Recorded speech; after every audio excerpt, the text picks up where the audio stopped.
ముందుగా రాఘవేంద్రరావు గారిని మాట్లాడవలసిందిగా కోరుతున్నాం అండి. ఇందులో యాక్ట్ చేస్తున్నారు ఇంకెవరైనా టెక్నీషియన్స్ కానీ ఎవరైనా ఉంటే దయచేసి పైకి రండి. అందరికీ నమస్కారం. ముఖ్యంగా డైనమిక్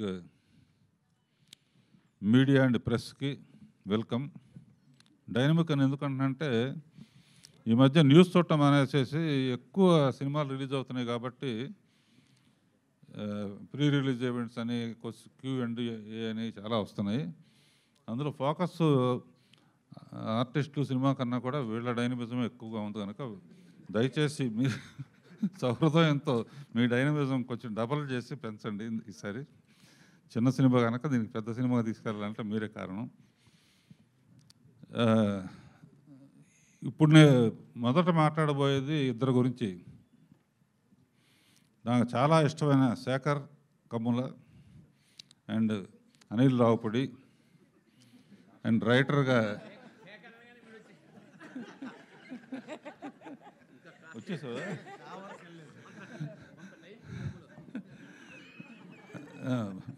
రవి.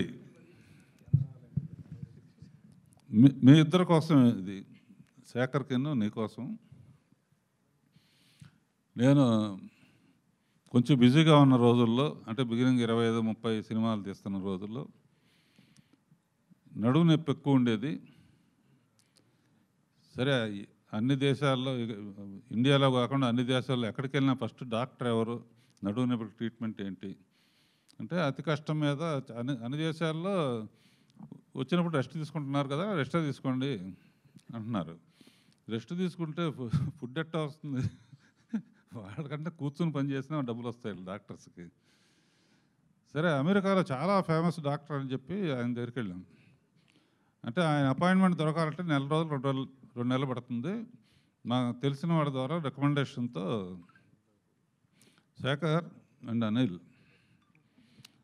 ఆయన మొత్తం టెస్ట్ చేశాడు. చేసిన తర్వాత డైరెక్టర్ అంటే ఏం చేస్తారు అంటే, సినిమా డైరెక్ట్ చేస్తామండి, కార్డు లాస్ట్లో పడుతుంది అని చెప్పాను.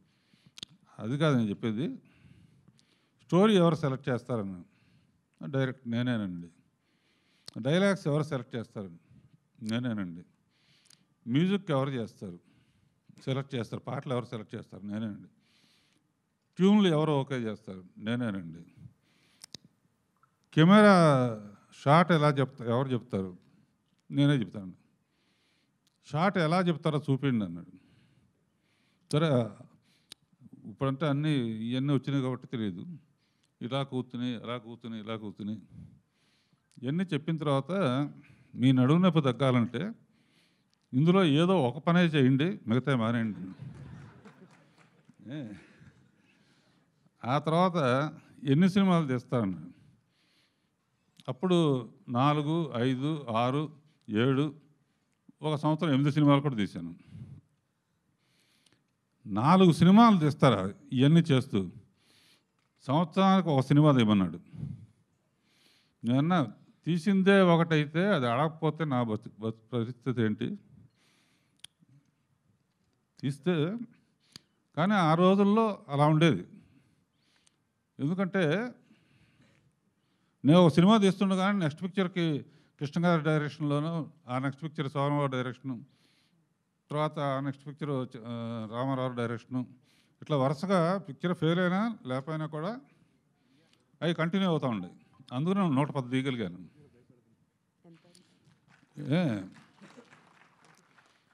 ఇప్పుడు వీళ్ళిద్దరి విషయం చెప్తాను. నేను అప్పుడప్పుడు అనుకుంటాను, వీళ్ళు 2 ఏళ్ళకో సినిమా 3 ఏళ్ళకో సినిమా తీస్తారు ఏమిటి అని ఆలోచిస్తే, వీళ్ళ సినిమా కోసం జనం వెయిట్ చేస్తారు.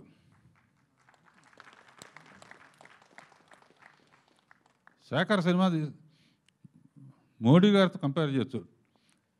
టీతో ప్రైమ్ మినిస్టర్ అయినట్టు కాఫీతో శేఖర్ కమ్ములు అయ్యాడు. ఆ సినిమాకి పాపం ఎంత ప్రమోషన్ చేశాడో. నాకు ఏదైనా పిక్చర్ నచ్చితే కొత్త డైరెక్టర్ సరే పిలిచి మాట్లాడతాను అన్నమాట. అట్లా హ్యాపీ డేస్ అప్పుడు ప్రతిసారి శేఖర్ని పిలుస్తాను. Such a wonderful director. సినిమాని ఇలా కూడా తీయొచ్చు అని చూపించిన డైరెక్టర్. అందునే పర్టికులర్గా వీళ్ళు 3 ఏళ్లకు ఒక సినిమా తీసినా కూడా శేఖర్ ఎప్పుడు తీస్తాడు సినిమా అనే ఆడియన్స్ కోట్ల మంది ఉండటం అనేది మీ అదృష్టం అమ్మా. నాలాగా ఫాలో అవ్వకండి. అలాగే మన అనిల్ కూడా ఒక పటాస్ అని ఒక ఇన్స్పెక్టర్ సినిమాతో మొదలుపెట్టి భగవంత్ కేసరి అని వాళ్ళ బాబాయ్ బాలకృష్ణ వరకు వచ్చి ఇప్పుడు చిరంజీవిని దాటి ఎక్కడికి వెళ్తాడో తెలియదు. మేమందరం కూడా అనిల్ ఫోన్ చేసి అనిల్ నవ్వించవయ్యా 3 నెలలకు సినిమా తీయి అని అడిగే పరిస్థితి తీసుకొచ్చాడు. సో వాళ్ళ డైరెక్టర్స్ వాల్యూ ఎలా ఉందంటే వాళ్ళ సినిమా కోసం జనం ఎదురు చూస్తున్నారు.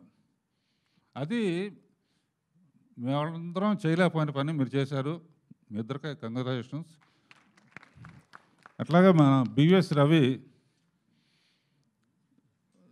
అతను చిన్న ఆర్టిస్టులు కాడి నుంచి పెద్ద ఆర్టిస్ట్ చిరంజీవి వరకు రోజు ఎవరింట్లో ఉన్నామంటే చిరంజీవి ఇంట్లో అంటాడు, ఓ రోజు నాని ఇంట్లో అంటాడు, ఓ రోజు ఇట్లా అందరికి అండగా ఉండు తను సినిమాలు తీశాడు.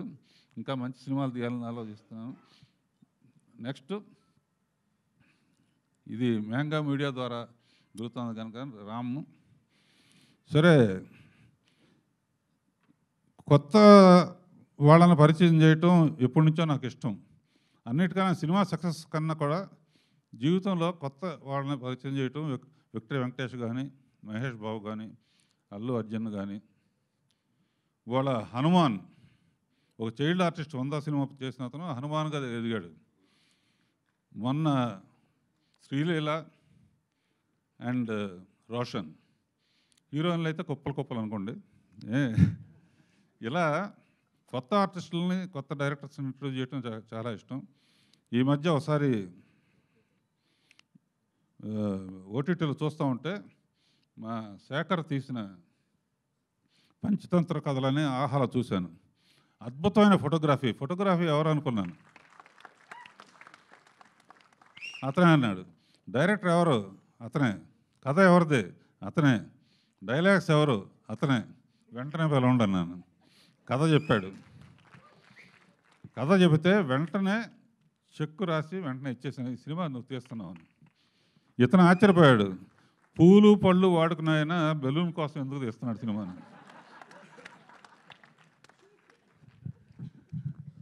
అట్లాగే ఒక కొత్త ఈ సినిమా ఇంత ఫ్రెష్గా ఉంది కాబట్టి 100% కొత్త వాళ్ళే ఉండాలి, ఎవరో రెగ్యులర్ ఆర్టిస్ట్ ఉండకూడదని చెప్పేసి ఇంకెవరో కాదు సునీత కొడుకుంటేనే కరెక్ట్ ఇది అంటే ఫోటోలు చూసాం చాలామంది.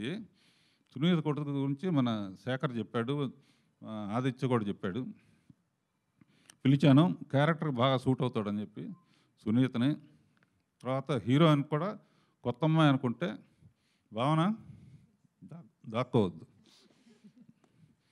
నా దృష్టిలో ఈ అమ్మాయి సావిత్రి అంత నటన ఉంది. సినిమా చూస్తే అర్థమవుతుంది. ఎందుకంటే స్టేజ్ నుంచి వచ్చింది, ఎంతో కమిట్మెంట్, రిహార్సల్స్ చేస్తుంది, ఇది చేస్తుంది, అది చేస్తుంది. సరదాగా శ్రీలీలని బుక్ చేయకముందు రిహార్సల్స్కి రమ్మంటే కూడా వచ్చి పనిచేసింది. అంటే నటన అంటే అంత ప్యాషను, అంత అద్భుతంగా చేసింది. ఈ సినిమా చూస్తే మళ్ళీ అసలు హెవీ డ్రామా కానీ గ్లామర్ కానీ రెండు కావాలంటే ఈ అమ్మాయి. తర్వాత మహాదేవ్ అండ్ మధు రెండో దంటగా కొంత చిన్న దంట కావాలంటే ఎవరు అప్పుడప్పుడు కొంచెం తడవటానికి వాటికి పనికి వచ్చేది ఎవరని చూస్తే వీళ్ళిద్దరికే ఆ స్కోప్ లేదు కనుక ఒక్క ఉసిరికాయ మటుకు వాడాను. సో మిగతా మా సాహితీ కానీ మిగతా అందరూ ఎంత అద్భుతంగా చేశారంటే మీ పేర్లు మర్చిపోయానమ్మా. అందరూ చాలా రియలిస్టిక్గా అనమాట, చాలా రియలిస్టిక్గా ఉంటుంది సినిమా అంతా కూడా. ఇది చూడండి చూడండి చూడండి అన్నా కూడా చూస్తారో తెలియదు, అయినా ట్రై చేస్తున్నాను. సరే భరణి గారైనా ఉంటే బాగుంటుంది, ఈ బుగ్గల గురించి మాట్లాడటానికి ఎవరు మాట్లాడినా బాగుండదు అని చెప్పి. తర్వాత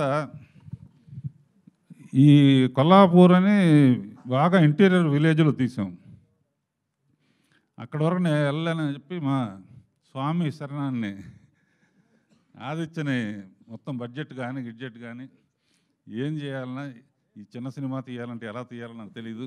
అంటే మీకెందుకు మీరు పక్కన ఉండండి అని చెప్పి తనే కాస్టింగ్ కానీ గిస్టింగ్ కానీ చేసి దగ్గరుండి కాపీ వచ్చే వరకు దగ్గరుండి చేశాడు. థ్యాంక్ యూ ఆరాధ్య. మళ్ళీ అయిపోయిన తర్వాత మళ్ళీ కనపడలేదు, అంటే పని అయిపోయిందని కనపడలేదు అంతే. సరే, ఆడియో ఫంక్షన్కి వచ్చారు కాబట్టి. అండ్ ఆకాష్,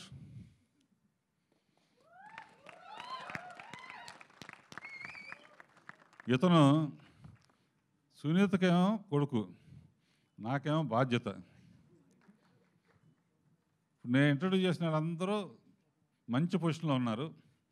ఎట్టి పరిస్థితుల్లో ఇతను కూడా చాలా మంచి పొజిషన్లో తీసుకెళ్ళాలని కొన్ని సీన్లు అవసరమైతే రీషూట్ చేసి చాలా ఎక్స్ట్రాడినరీగా పర్ఫామ్ చేస్తాడు. చాలా బాగా చేశాడు కూడా సినిమాలో కూడా. అంటే ఈ క్యారెక్టర్కి ఇతను తప్ప ఇంకెవరో సూట్ అవ్వరు, ఎవరు చేసినా కూడా ఈ సినిమా ఆడదు అన్నంత న్యాచురల్గా చేశాడు. And all the best Akash. And Sunitha, ఇలాంటి కొడుకునిచ్చినందుకు. పాడుతూ ఉండగా పుట్టుంటాడు కనుక చాలా చక్కగా యాక్ట్ కూడా చేశాడు. అండ్ ఎవరినైనా మర్చిపోతే సారీ. ఇందులో హారిక, ఇంకో అమ్మాయి పేరేంటమ్మా, సాహితి, సునీత కలిసి టైటిల్ సాంగ్ పాడారు. మా కాస్ట్యూమ్ డిజైనర్, మా ఎడిటర్ అందరూ. And music Sandy. ఇతను ఫస్ట్ టైము బింబిసారాలో కీరవాణి గారి దగ్గర వయలినిస్టు పెద్ద హిట్ సాంగ్ పాడిచ్చాడు. ఏం పాట అది? అడగాలి, నీతో ఉంటే చాలు. అండ్ మంచి వయలినిస్టు. ఇతనికి first time music director chance ఇచ్చాం. కొన్ని కారణాల వలన అమెరికా వెళ్ళాడు. అప్పుడు వెంటనే తెలంగాణ బ్యాక్గ్రౌండ్ కనుక బొబ్బిలి పిలిచి మ్యూజిక్ చెప్తాం. అతను కూడా అద్భుతంగా చేశాడు.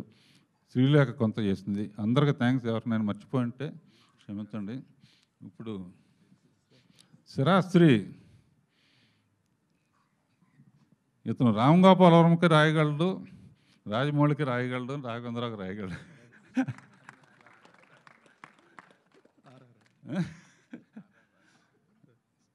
సో ఈయన పేరు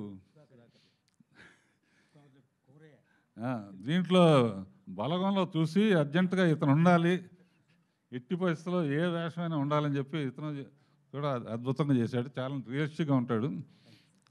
చాలా బాగా చేశారు. తప్పకుండా మీ అందరూ మీడియాకి ఒక షో వేస్తాం. నేను చెప్పిందని ఇందులో అబద్ధాలు ఉంటే అబద్ధాలని చెప్పండి, నిజాలు ఉంటే నిజాలని రాయండి. All the best. Shekhar, Anil ముందు వెళ్ళిపోవాలి కనుక ఫస్ట్ అనిల్ మాట్లాడతాడు.